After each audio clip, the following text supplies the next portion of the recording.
will you please stand up and sing with us?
To prepare our hearts for the next song, Shepherd, let's recite Psalm 23.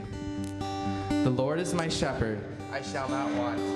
He makes me lie down in green pastures. He leads me beside the still waters. He restores my soul. He guides me in paths of righteousness for his name's sake. Even though I walk through the valley of the shadow of death, I will fear no evil, for you are with me. Your rod and your staff, they comfort me. You prepare a table before me in the presence of my enemies. You anoint my head with oil. My cup runs over. Surely goodness and mercy shall follow me all the days of my life, and I will dwell in the house of the Lord forever. In the process, in the waiting, you're making melodies over me. And your presence is the promise, for I am a pilgrim on a journey. And you will lift my head above the mighty waves. You are able to keep me from stumbling. And in my weakness, you are the strength that comes from within. The shepherd of my soul. Take my hand and lead me on. You make my footsteps and my path secure. So walking on water is just the beginning. Cause my faith to rise, stand at attention. For you are calling me to greater things. And you will lift my head above the mighty waves. You are able to keep me from stumbling. And in my weakness, you are the strength that comes from within. The shepherd of my soul. Take my hand and lead me on. Oh, how I love you, how I love you. You have not forsaken me. Oh, how I love you, how I love you. With you is where I want to be. Oh, how I love you, how I love you. You have not forsaken me. Oh, how I love you, how I love you. With you is where I want to be. Lift my head above the mighty waves. You are able to keep me from stumbling. And in my weakness, you are the strength that comes from within. Good shepherd of my soul. Take my hand and lead me on. Please welcome Pastor Breen.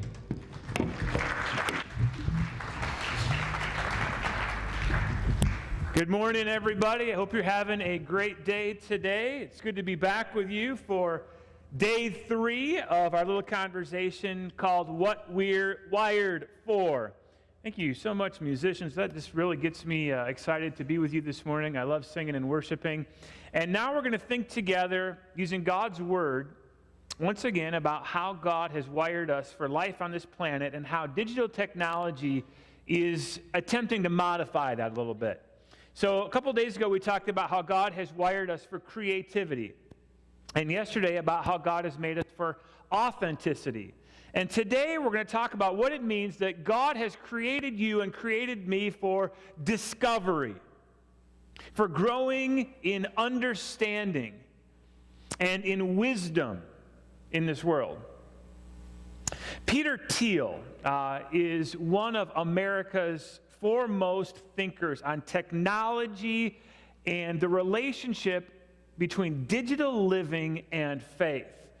And I was watching this YouTube interview he was having maybe a year or so ago, and he said something interesting that I'd never thought about before.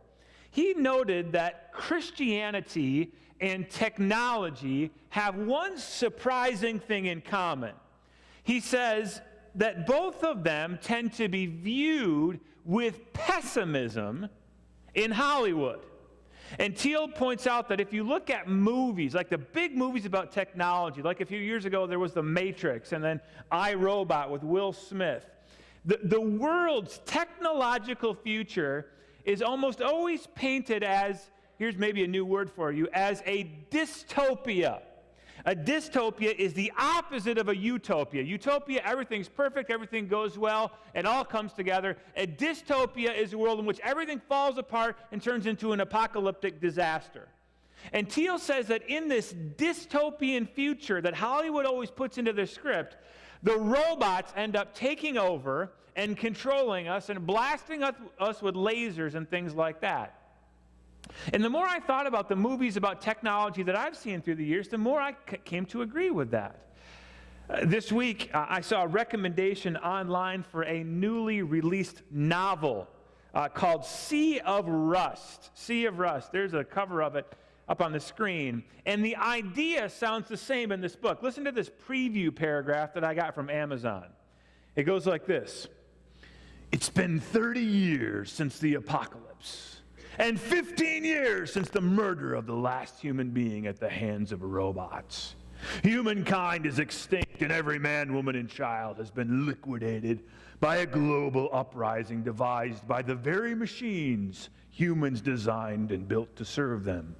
Most of the world is controlled by an one-world intelligence, the shared consciousness of millions of robots, uploaded into one huge mainframe brain.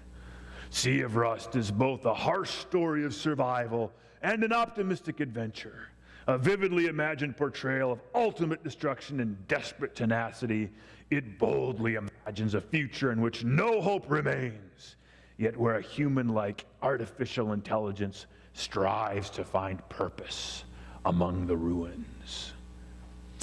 And doesn't that sound like a place you'd like to live, right? But that's the idea that many people have, that the technological future is going to end up in complete meltdown and disaster. A little bit closer to home and a lot funnier to me was this. I'm going to show you this Saturday Night Live skit from a couple of years ago advertising robot insurance. Take a look. And Diane's husband passed away. The insurance company said his policy didn't cover them. They had no money to pay for the funeral. It's so hard nowadays with all the gangs and rap music. What about robots? Oh, they're everywhere. I don't even know why the scientists make them. Darren and I have a policy with Old Glory Insurance that covers us in case we're attacked by robots. An insurance policy with a robot plan? Mm-hmm. Well, certainly I'm too old. Old Glory covers anyone over the age of 50 against robot attack, regardless of current health. I'm Sam Waterston of the popular TV series Law & Order. As a senior citizen, you're probably aware of the threat robots pose. Robots are everywhere, and they eat old people's medicine for fuel. Well, now there's a company that offers coverage against the unfortunate event of a robot attack, Old Glory Insurance. Old Glory will cover you with no health checkup or age consideration. You need to feel safe, and that's harder and harder to do nowadays because robots may strike at any time. And when they grab you with those metal claws, you can't break free because they're made of metal and robots are strong. Now, for only $4 a month, you can achieve peace of mind in a world full of crime and robots with Old Glory Insurance. Robots! They're coming! Robots! Oh, it's a friendly robot. This time. So don't cower under your Afghan any longer. Make a choice. Old Glory Insurance. For when the metal ones decide to come for you. And they will. I love that. The robots are going to get us. The machines are coming. The world is going to be destroyed by the technology that we created to make it better. You know, I think a lot of this fear about the future is overblown, guys. I really do. I don't think much of this is going to happen. But this morning, I do want to talk about one aspect of technology that I do kind of wonder about. I'm curious about, maybe a little bit concerned about. And that is about the way that technology shapes the way that we learn and will increasingly shape the way that we learn in the future. God has wired us, like I said, for discovery and for growth and to learn and find new insights in the world. But we live in an age now where the word Google functions as a verb, right? We Google things. And learning is happening in really dramatically different ways than it ever has before. And I think that these are ways that we need to carefully critique as Christians. Let me start once again with the Bible this morning. Proverbs chapter 2, verses 1 through 15 reads like this. My son, if you receive my words and treasure my commandments to you, making your ear attentive to wisdom and inclining your heart to understanding, yes, if you call out for insight and raise your voice for understanding, if you seek it like silver and search for it as for hidden treasures, then you will understand the fear of the Lord and the knowledge of God. For the Lord gives wisdom. From his mouth come knowledge and understanding.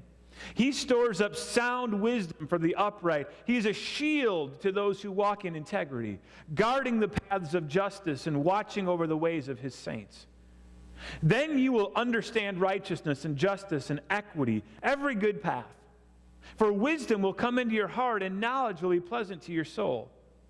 Discretion will watch over you, and understanding will guard you, delivering you from the way of evil, from men of perverted speech who forsake the paths of uprightness to walk in the ways of darkness, who rejoice in doing evil and delight in the perverseness of evil, men whose paths are crooked and who are devious in their ways. So this stuff, this text, is the testimony. It's the eyewitness account of King Solomon. And Solomon was the wisest man, remember, of his age. And Solomon says, if you really desire to grow and be secure and really understand your world and life and stay away from people who will mess you up, you need to seek out wisdom. You need to be on a quest for wisdom. You need to search for it like you're searching for a hidden treasure. As I read this text, maybe you picked up on it, there's a lot of effort verbs. Wisdom is a reward, and it takes work to get wisdom. It takes desire to acquire it. And this is what discovery is all about.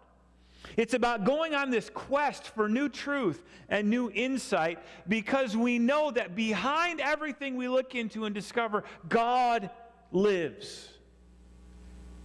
And our faith has this tremendous heritage of having done this through the years. Some of the greatest minds in human history, people like Kepler and Newton and Pascal, were motivated in their work as scientists and discoverers to seek out God's laws and God's truth because they wanted to better understand their Creator. They believed that their book work was theological work.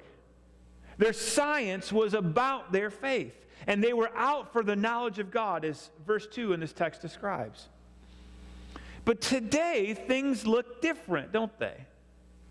We live in the age of Siri, and that changes things. I mean, it changes me. The other day, I'm almost embarrassed to admit this, but the other day I was showing my 9-year-old son a place on my globe. I've got this globe in the corner of my living room. And I actually spun around and went to a country, and I put my fingers on the globe, and I did this. Like I was trying to zoom in on my globe because I'm so accustomed when I'm interacting with maps to doing it on Google Earth, where with your tablet or your phone, you can pinch and you can zoom like that.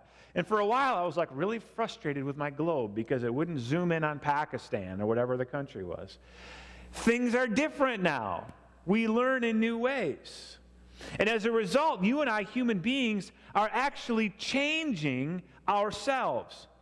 As one writer put it, the more complex our devices become, don't miss this quote, the more complex our devices become, the more simple we become. A man named Nicholas Carr wrote a book called The Shallows, What the Internet is Doing to Our Brains. An interesting title there. He points out, based on a study of people who used paper maps compared to people who use GPS for navigation, that the people who use GPS actually have shrinking brains compared to the others. The hippocampus, part of the brain, actually gets smaller when you rely on GPS. Now, on the one hand, we hear all this, and we know people who can overreact and panic. And the truth is, people have been doing this as long as there has been new technology. Socrates was this ancient Greek thinker, and one day Socrates is in a conversation with a man named Phaedrus. And he tells Phaedrus a story that he just kind of made up, but it's a story about an Egyptian pharaoh talking to an Egyptian god. And the Egyptian god is coming to the pharaoh, coming to the king and saying, I've got all kinds of new inventions to show you. And the pharaoh is evaluating these, and he likes a lot of them. But then the god comes to the pharaoh and says, here's this new one I've come up with. It's called writing. And what you can do is you can take down on the ground or on a rock or on something else symbols, and that connects to our speech. And in the story Socrates tells, the pharaoh doesn't like it at all. He's like, writing is a bad idea. This is actually the quote from Socrates. He says, writing is not an aid to memory, but to reminiscence. And you give your disciples not truth, but only the semblance of truth. Because they will be hearers of many things, and then again, because of writing, they will have learned nothing. They will appear to be omniscient and will generally know nothing. They will be tiresome company, having the show of wisdom without the reality. So in ancient times, people are having this discussion, is this new technology called writing a good thing? And for them, it's like debatable. And who knows what's happened since then as new technology has come. Maybe there was somebody who thought that using an abacus was cheating, or using a map instead of navigating by the position of the suns was like making people dumber and cutting corners. I don't know. And I think that we can overreact to the way technology changes learning. But what about now? The tech that we have, I said before, isn't just slightly modifying the way that you learn. It is like totally upending the system. If you have a smartphone in your pocket, you have access to a universe of historical and scientific information. You've got a calculator that can execute extraordinarily complex equations. You can do weather simulations and population simulations and flight simulations. These days, you can take a picture of something in a foreign language and have Google Translate tell you what that says. These are incredible capabilities, never before seen in the history of the world. And some of these technologies do kind of make us lazy, I'll admit it. For Christmas, my wife got a smart vacuum, a robot vacuum. And my kids have named this vacuum Mabel. And Mabel goes around and cleans the carpet and the vinyl on the main floor of our house. And the other day, I'm sitting at the couch watching TV when my wife takes her smartphone out and sends the code, and Mabel begins going through the house vacuuming. And there I sat on the couch, and you know what my only thought was? My thought was, oh great, I'm going to have to pick both of my feet up off the floor when this thing comes by. That's actually how lazy we can become with this technology. I was so put out by that. We have a couple of Google Home devices in our house now. Maybe you've got these too, or like Alexas or things like that. And we use them to control our lights and other devices. But we also ask questions to them, like about the high temperature the next day or what time the game starts and things like that. But anybody here just curious, have a Google Home at your house or like an Alexa device in your house? So, maybe like a third of you do. Interesting, we have to have a Google Home in our house, and we cannot have an Alexa because we have a daughter named Alexa in our house. Can you imagine how confusing that would be, like to the little Echo Dot there? Alexa, will you please change your pajamas, right? Or Alexa, will you please pick up the corn you spilled? That would be weird for that device. So we have a Google Home, and my dad was watching us, and he just marvels at this thing. You know, you ask it what the square root of 1,000 is, and it knows. You ask it how tall the third president it was, and it knows. It answers. And my dad's like, one wonders why we will even need schools in the future when we have these things. And I'm not there yet with my dad. But one thing I have noticed, and this kind of gives me a little bit of pause, is that when you ask Google Home, and maybe Alexa's the same way, but when you ask Google Home a complex question, she often responds by saying, sorry, I don't know how to do that yet. Or, sorry, I'm not able to help you, but I'm still learning. And the implication is that given enough time, Google will know how to do much, much more and help us in different ways, perhaps exponentially more.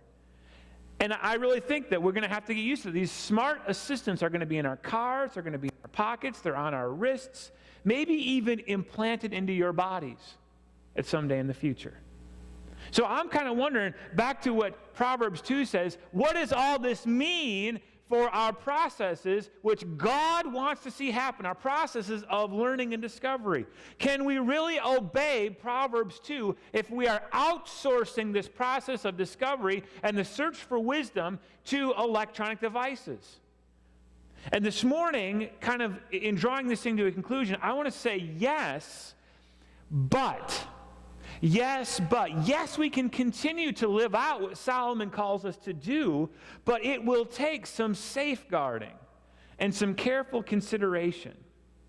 Let me just kind of wrap up with 3 words of encouragement about this, maybe 4, as we remain discoverers and learners in the days to come. Kind of some distinctions we need to make. First, we need to understand the difference between acquiring facts and doing what Solomon talks about, which is growing in wisdom.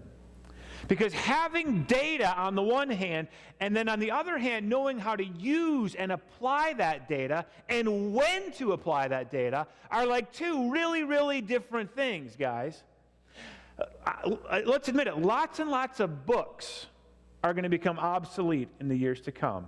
And many things we used to have to memorize, we will no longer have to memorize because you're going to be armed with this information with you all the time. But if you do not know how to put that information to work, you are not going to get very far in life. That same author, Nicholas Carr, adds this. He says, my mind now expects to take in information the way the net distributes it, in a swiftly moving stream of particles. And listen to this contrast. As a learner, he says, once I was a scuba diver in the sea of words, but now I zip along the surface like a guy on a jet ski. And he suggests, this is his quote, that we're turning into pancake people. We're spread really wide and really, really thin as we connect with the internet. So he says you might be able to possess and understand and get this pixel of data from Siri or Alexa or the web, but unless you know where that pixel fits into this huge megapixel image, it's not going to help you very much.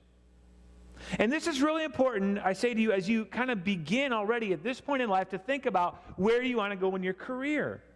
Because Siri might be able to give you an A on a test, but she will not ever be able to get you a job. More and more research that's being done of employers is showing that these people who are looking to hire young workers are seeking out people who have a higher EQ than IQ. EQ is emotional intelligence quotient. And that means being respectful, having high ethics, being able to hang in there when you're criticized. You cannot say, in other words, Alexa, give me better integrity, and expect Alexa to be able to help you. You cannot say, Siri, make me a compassionate person. At the same time, these are the things that you need to grow in and develop in if you want to unlock your future. I once heard someone say that wisdom is the application of knowledge when there is no clear precedent.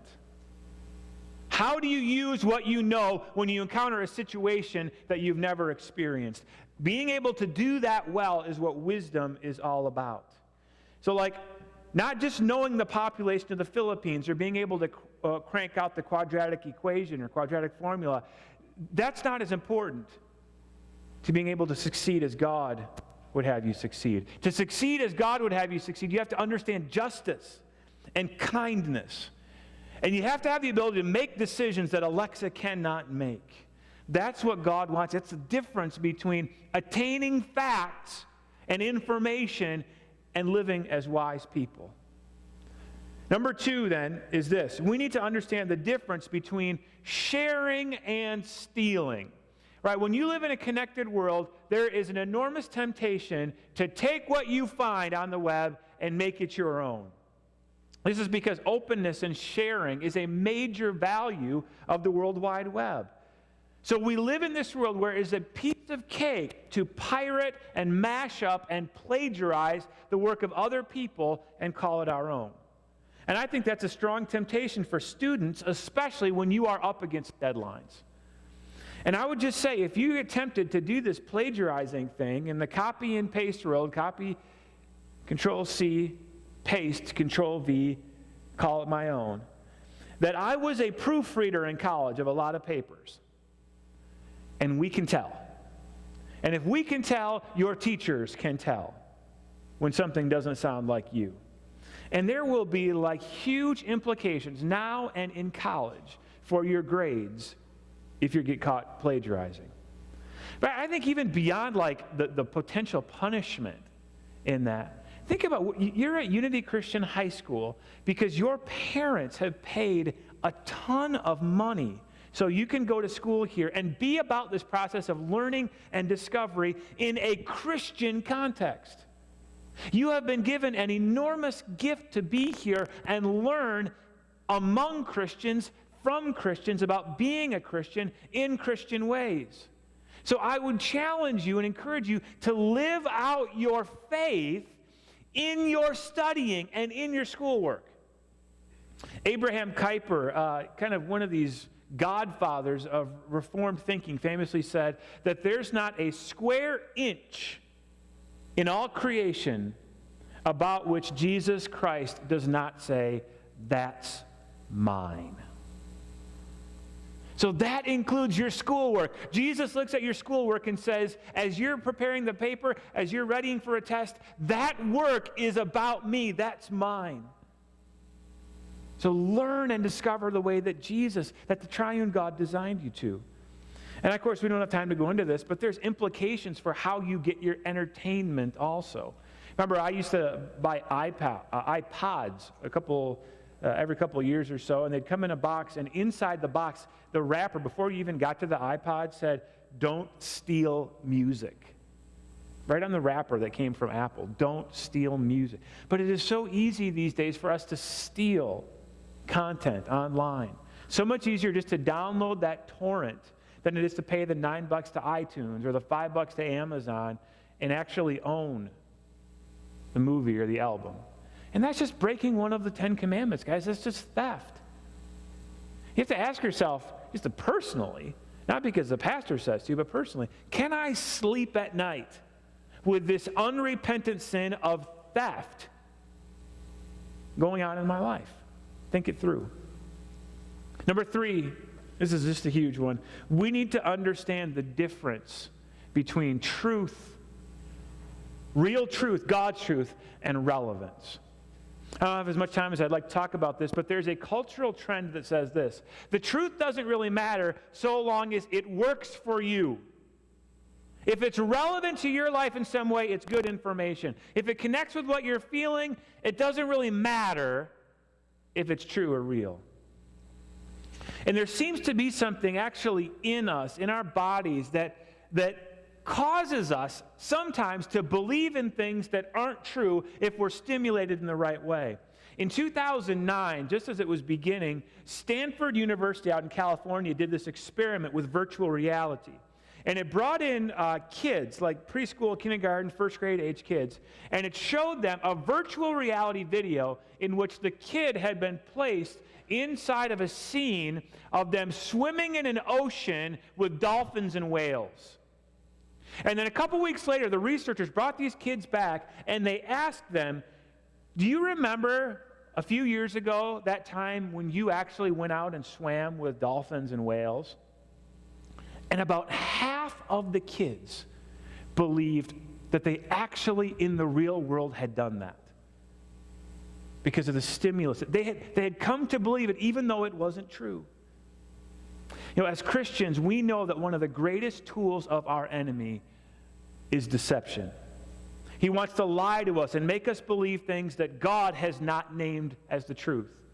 And the back door today, the way that especially when we have billions of bytes of information out there, is to put things that feel meaningful in the place of things that God has called true, even if they're lies. And Solomon says in those verses, if you want to be able to sift through the crap and the baloney, you need to grow wise. You need to be able to tell truth from falsehood. And it comes from wisdom. Wisdom will do it. Siri will not be able to do it. Siri, all she can do is fact check. But it takes wisdom to really sort through truth. And discernment remains pivotal for believers. Let me end with this. This is like just a bonus one. Last paragraph. I think we need to understand the difference between programming and being programmed.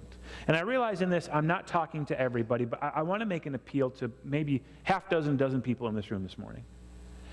I want to challenge you to bring your Christian faith into the world of computer science and programming. You know, so many of us, and I'm at that point in my life, I've decided this too. We've decided that we're going to go along with the flow in terms of what is produced in terms of programming and devices. If they make it, we're going to use it. We'll be careful about it, thoughtful about it, hopefully. We'll try not to get addicted. But not enough of us have committed to getting in there and influencing the world of technology as a creator, as a programmer. In our world today, people who program, I read this fascinating comparison. The guy said, people who program have a relationship to end users today like in ancient times, literate people had to those who couldn't read. The people who could not read or write were sort of at the mercy of those who were able to create and read documents. And it's the same way today increasingly. The people who make your digital stuff have been given power over your life and in your life because they know how to code, they know how to create. I want more Christians in those lines of work in years to come. We are currently at the mercy of the programmers, but it doesn't have to be that way. Get in there and figure it out as a believer in Jesus Christ. There isn't a square inch that isn't Jesus' territory. And that includes this line of work. So maybe a few of you in this room this morning are hearing this, and I hope you decide to explore it and help write code and programs from a Christian perspective and shape the world of learning in the future to be more like this discovery for wisdom that God has called us to. Pray with me as we close. Father in heaven, we have been wired to learn and grow and discover new things, and in some ways we live in a time in which that's easier than ever, and in other ways it's harder than ever. So Lord, I want to pray a blessing of discernment over everybody in this room, that they might be able to discriminate between truth and so-called relevance. That they would understand, Lord, that you claim everything, that you want them to work hard and give over the efforts of their hands and their minds as they study to you. Make us eager for that quest of discovery that you've wired us for. In Jesus' name, amen. All right, we'll wrap it up tomorrow. See you then.